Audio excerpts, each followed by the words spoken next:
Bonsoir à tous, bienvenue à ce flash d'information.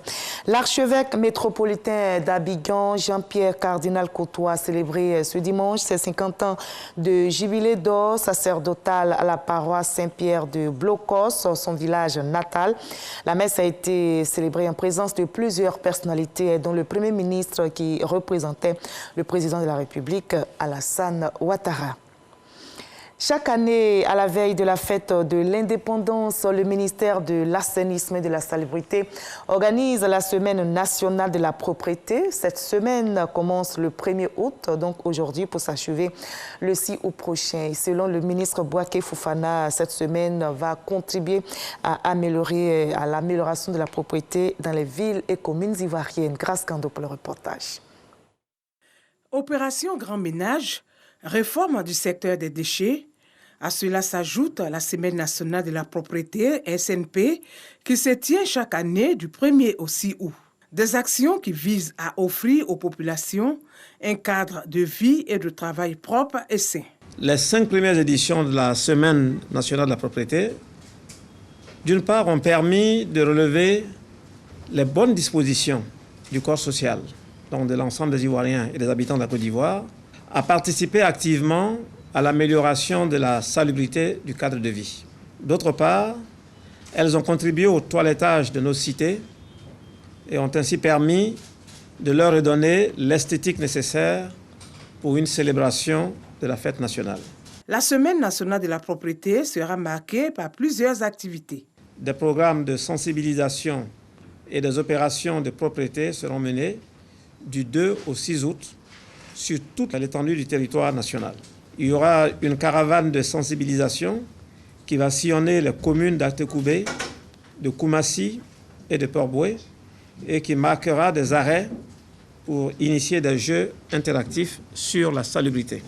Il sera également organisé des actions citoyennes de propreté dans les marchés, dans les gares routières et dans les espaces publics. La célébration officielle de la Semaine nationale de la propreté aura lieu le jeudi 5 août prochain dans la commune d'Altekoubé. Le ministère des Eaux et Forêts initie l'opération Un jour et 50 millions d'arbres en vue de restaurer le couvert forestier ivoirien.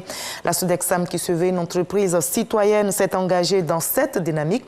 Elle a donc concédé 20 hectares de la plateforme aéroportière de Mans en vue de son reboisement sur une période de 4 ans. Cette opération de reboisement vient d'être lancée par le ministre de l'Intérieur et de la Sécurité, cadre de la région du Tonpi, le général Vagondo Diomandé.